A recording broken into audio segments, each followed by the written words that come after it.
The youngest of 13 children in a poor black family living in Louisiana, Willie Francis was a teenager who supposedly murdered 53-year-old pharmacist Andrew Thomas in St. Martinville, Louisiana in 1944. One fact of the case that is indisputable was that Thomas was found dead, shot 5 times at close range just outside of his home, kicking off one of the most intriguing court cases of the mid-20th century on a number of levels. You see, a funny thing happened during Francis's execution. When he was strapped to the electric chair, Gruesome Gertie, and it was switched on, he didn't die. In the aftermath of determining whether he'd fulfilled his sentence by this, it also came out that it sure did look like he also never actually committed the crime for which he was sentenced to death for.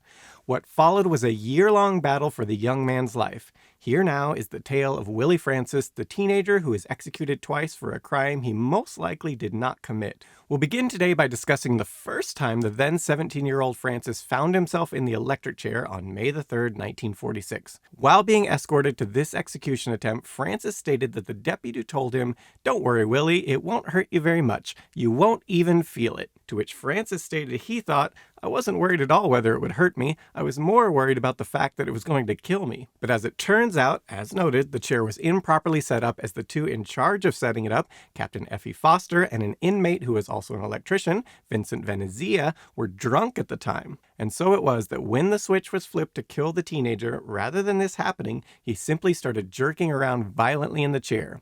Francis described it this way: "I wanted to say goodbye too." Captain Foster had cheerfully said, "Goodbye, Willie," before throwing the switch, but I was so scared I couldn't talk. My hands were closed tightly. Then I could almost hear it coming. The best way I can describe it is wham, zzz. It felt like 100 and 1,000 needles and pins were pricking me all over my body, and my left leg felt like somebody was cutting it with a razor blade.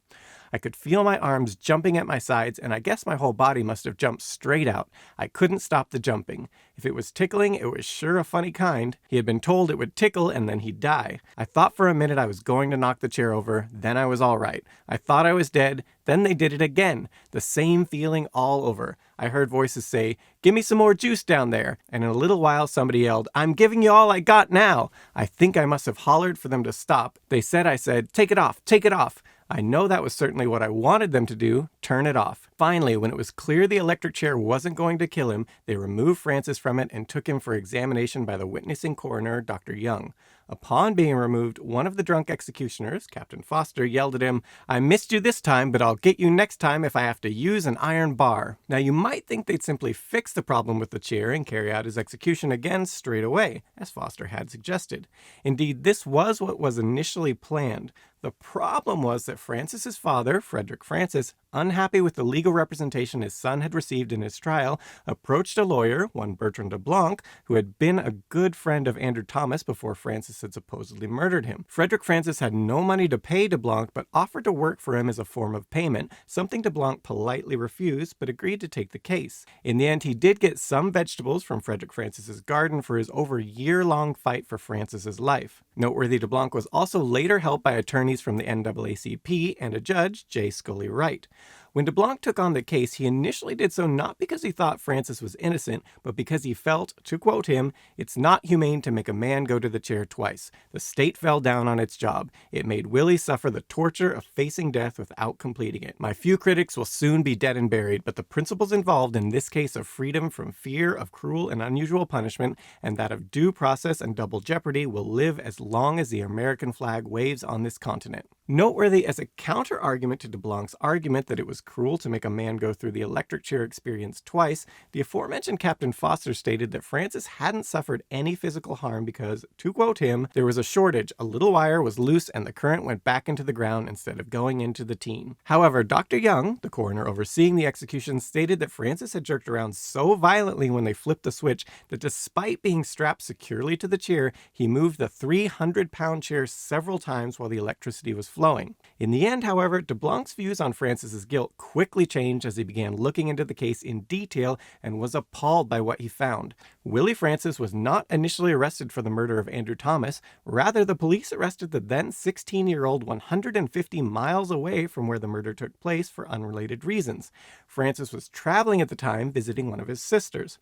The police were looking for drug traffickers and spotted Francis walking along with a suitcase, so arrested him and subsequently interrogated him. It quickly became clear, however, that Francis was not a drug trafficker, but because Francis was stuttering during his interrogation, in actuality he simply was someone who stuttered when he spoke, they decided he must be guilty of something, because sure, why not? In all this, he had no legal representation at any point during the interrogation, and the police quite literally had nothing on him, but they kept pressing him, and supposedly within minutes he confessed to the murder of Andrew Thomas, as well as confessed to assaulting and robbing a man in Port Arthur, the place he had literally just arrived at moments before being arrested.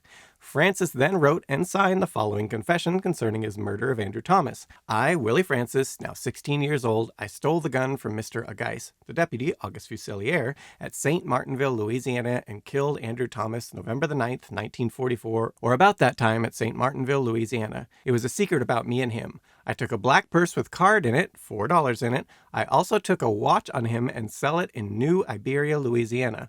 That all I am said, I throw gun away, 38 pistol. This first statement also included type bits from the police stating that they had not coerced Francis into confessing. The next day, Francis wrote a second confession while now in the custody of Sheriff Resweber of St. Martinville.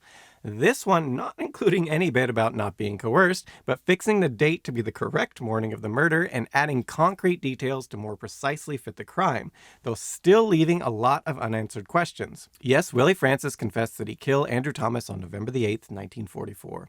I went to his house about 11:30 p.m. I hid backing his garage about a half hour. When he came out the garage, I shot him 5 times. That all I remember. Sincerely, Willie Francis. Francis also later stated that there were 2 others involved in the murder, but then retracted this and said he had done it alone. Alrighty, case closed. He was guilty, right? I mean, he confessed and even gave details. Well, besides the fact that it's not at all unheard of for people to confess to just about anything while being interrogated, let alone a teenager being the one being coerced, and the fact that at the time, police on the whole frequently were extremely brutal during interrogations of minorities in particular, there are a number of fishy things about the supposed evidence against him. For instance, the gun that Francis supposedly used to murder Thomas belonged to the sheriff's deputy. The gun was lost before the trial, as were the recovered bullets. Suspiciously, they were lost while in transit to the FBI crime lab where they were going to be analyzed. They didn't bother to check the gun for fingerprints or even to check that the bullets found in Thomas's body came from the gun that was eventually lost, nor even that the caliber bullets found could be fired by that particular gun. The deputy whose gun was stolen supposedly reported it missing 2 months before the murder. The problem is there is no record of him reporting it was stolen, so we just have to go on the word of the deputy and the word of the district attorney who said that he remembered the deputy mentioning it had been stolen. On top of this, shortly before, the deputy is known to have threatened to kill Andrew Thomas as he was convinced that Thomas was attempting to have an affair with his wife, among other women in the town. Indeed, before the arrest of Francis, most in the town just assumed that an angry boyfriend or husband had murdered Thomas, as Thomas frequently spent time with many women of the town in their homes when their husbands weren't around. More on what was going on with this in a bit. On top of this, the pocket watch that Francis supposedly stole from Thomas after the murder and then sold at a jeweler's was never found, and the owner of Revere's jewelry store, when Francis and the police showed up, said he didn't remember any such transaction. His records did show he had purchased a watch from someone for $5 around the appropriate time, whether it was the watch in question or not, but he stated he had never seen Francis before in his life. He was never asked to testify about the watch Francis supposedly stole. On top of all this, when Thomas's neighbors, Alvin and Ida von Brocklin, heard gunshots, Ida looked out the window and saw a car with lights on in the driveway outside of Thomas's house after the gunshots. The car was not there in the morning when the body was found. Being a poor black teen, Francis never learned to drive a car, nor had access to one.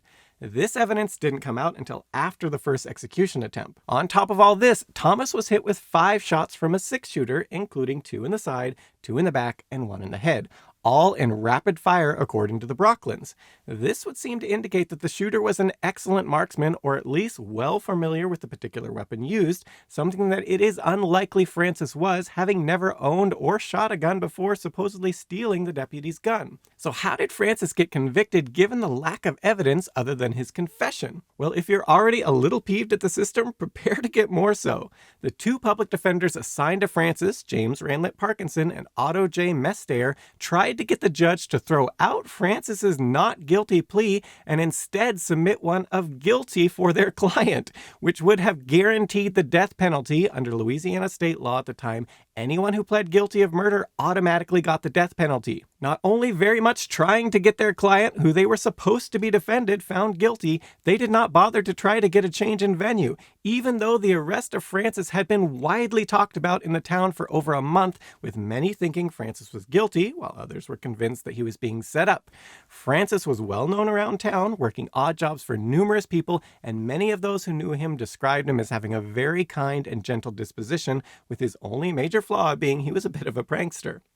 Next, Francis's lawyer waived their right to an opening statement at the beginning of the trial. They further did not raise one single objection during the brief trial, in which the prosecutor argued it had been a simple robbery, which made no sense in that Francis knew Thomas quite well, working for him at odd jobs off and on, and apparently got along extremely well with him. On top of this, when the prosecutors rested, Francis's lawyer stood up and said they had no evidence to offer on behalf of the accused, and rested their case rather than actually doing anything to defend their client, which any even halfway competent attorney could have done easily given the complete lack of evidence against Francis.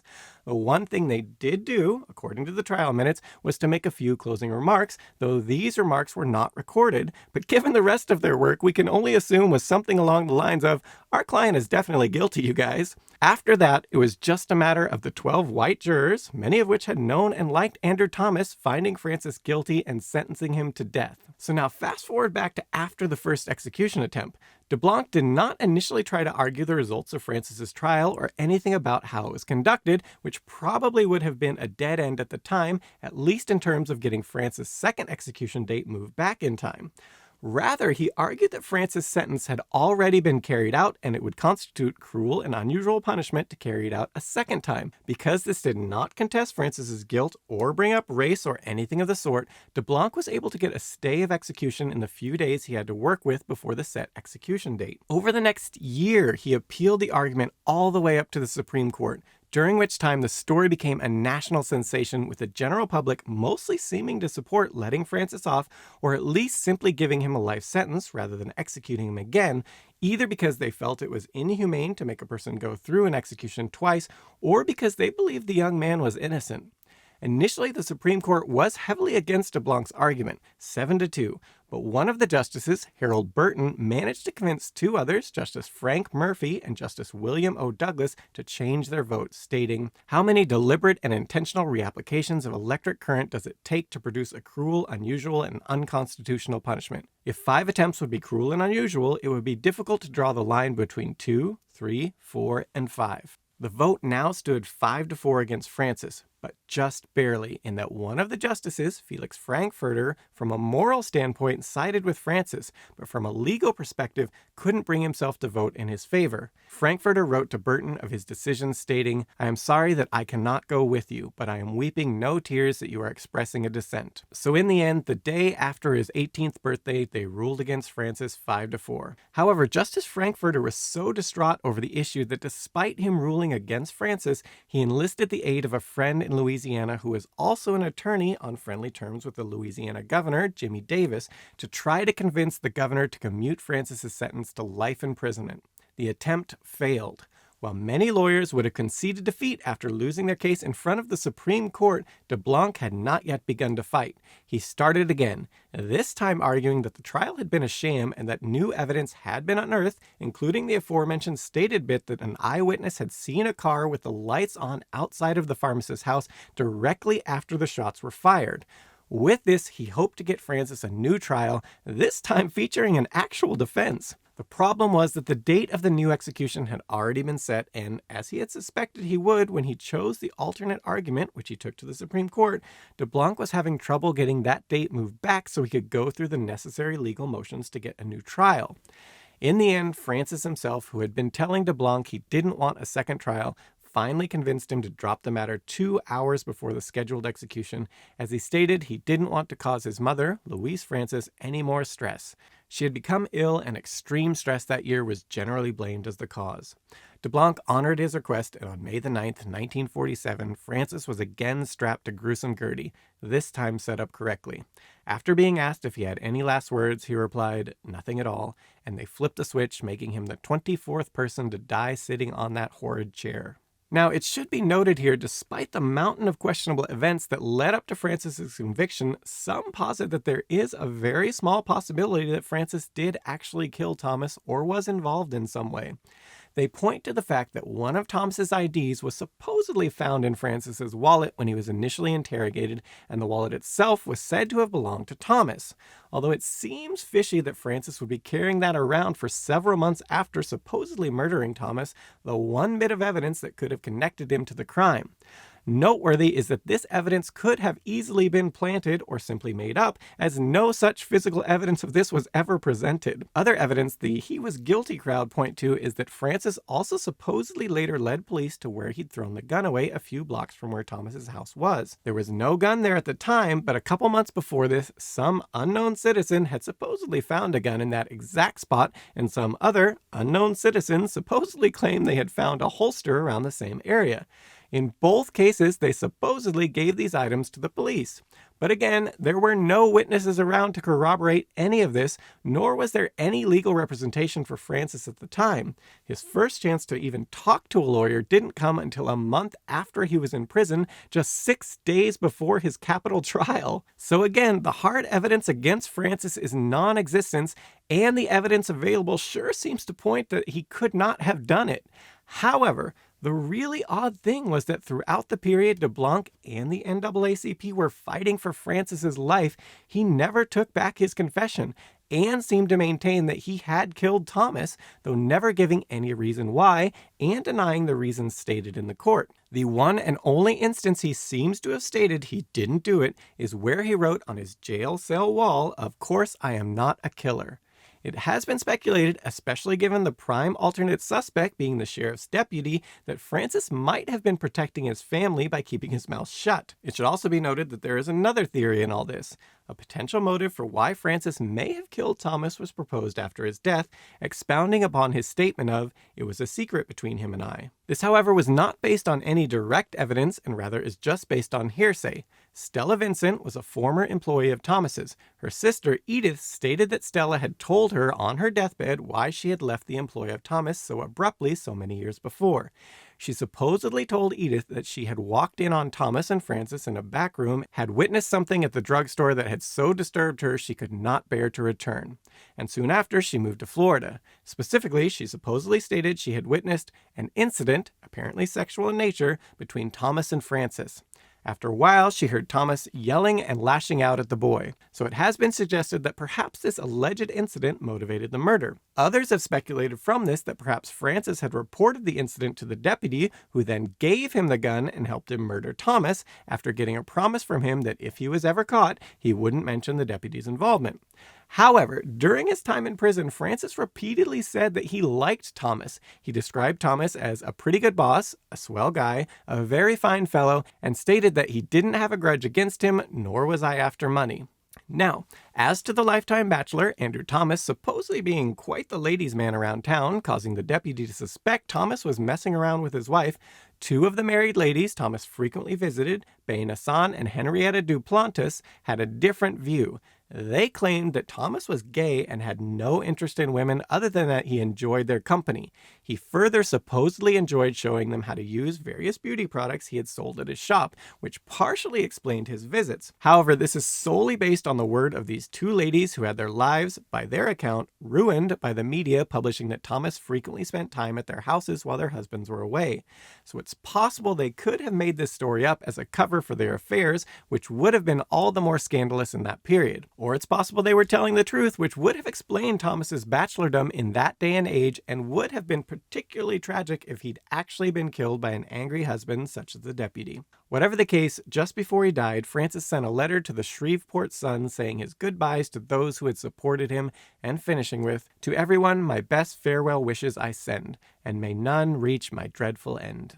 Now how about some bonus facts? 3 years after Francis died sitting on Gruesome Gertie, the Supreme Court reversed a murder conviction where the primary evidence was simply that the 15-year-old had confessed to the murder after 5 hours of interrogation, during which the teen was alone with the police. The Supreme Court's ruling was based on that, "We cannot believe that a lad of tender years is a match for the police in such a contest. He needs counsel and support if he is not to become the victim first of fear, then of panic. He needs someone on whom to lean lest the overpowering presence of the law, as he knows it, crush him." So it would appear that had DeBlanc got to take that argument up to the Supreme Court, Francis might have gotten off. Moving on from there, while Willie Francis was the first known person to fail to be killed after a government-sanctioned killing by electrocution, the first already dead man to be executed twice via the electric chair was Fred Van Wormer. Wormer was executed in 1903 via the electric chair. After being pronounced dead, his body was removed to the morgue where it was discovered he was still alive. Thus, they returned him to the electric chair. However, on the way back to the chair, he died. Despite this, they strapped him back in the chair and fried him again, just in case. Moving on from that one, William Kemmler was the first ever human to be executed via the electric chair all the way back in 1890. During this first execution, they first started by electrocuting Kemmler for 17 seconds. Then, when they found his heart was still beating and he was still breathing, they fried him again after the generator had recharged. In the end, it took 8 minutes to kill him from first shocking to death. While it was a pretty gruesome affair, causing one spectator to note that they would have done better using an axe, and another stating it was far worse than hanging, it should be noted that Kemmler was seemingly rendered unconscious at the beginning and never regained consciousness throughout the ordeal. Kemmler's crime was murdering his wife with a hatchet. Moving on from Kemmler, Martha Place was the first woman to be executed via the electric chair in 1899. Her crime was murdering her stepdaughter, Ida Place, in an incredibly gruesome fashion. On February 7, 1898, her husband came home to find his wife brandishing an axe and attempting to murder him with it. But I mean, who hasn't had that happen at least once when they came home from work? William Place escaped and ran for the police. When they got back to his house, they found Martha Place attempting to kill herself via breathing gas from their burners. She was lying on the kitchen floor, unconscious at the time, with gas leaking into the room. They turned off the gas and searched the home for William's 17-year-old daughter, finding her dead after having had acid thrown in her eyes and on her face, and apparently having died from asphyxiation. Now, although Place was the first woman to be executed in the electric chair, a different woman was the first to be sentenced to such a fate, Maria Barbella, but upon appeal was released. Barbella's is an interesting case because she admitted to her crime of slitting Domenico Cataldo's throat. However, the jury was extremely sympathetic with her plight. Cataldo was courting Place when he eventually took her to a boarding house and supposedly drugged her drink in order to get her to have sex with him, although we only have Barbella's word on this after she murdered Cataldo. Whether it was consensual or not, Barbella then attempted to get Cataldo to marry her. Cataldo initially refused, citing the fact that he would soon be returning to Italy. He later agreed that he would marry her so long as he was paid $200. Rather than pay him, Barbella killed him by slicing his throat with a razor. Because of public sympathy and the fact that she couldn't speak English, which hindered her ability to testify for herself during the trial, though she did confess to the murder in Italian, she was granted a second trial where she was deemed mentally ill. During her second trial, she was found innocent and released. She soon married and had a son, only to have her husband, apparently the bravest man in the world, leave her and return to Italy as Cataldo had promised to do, resulting in Barbella slitting his throat.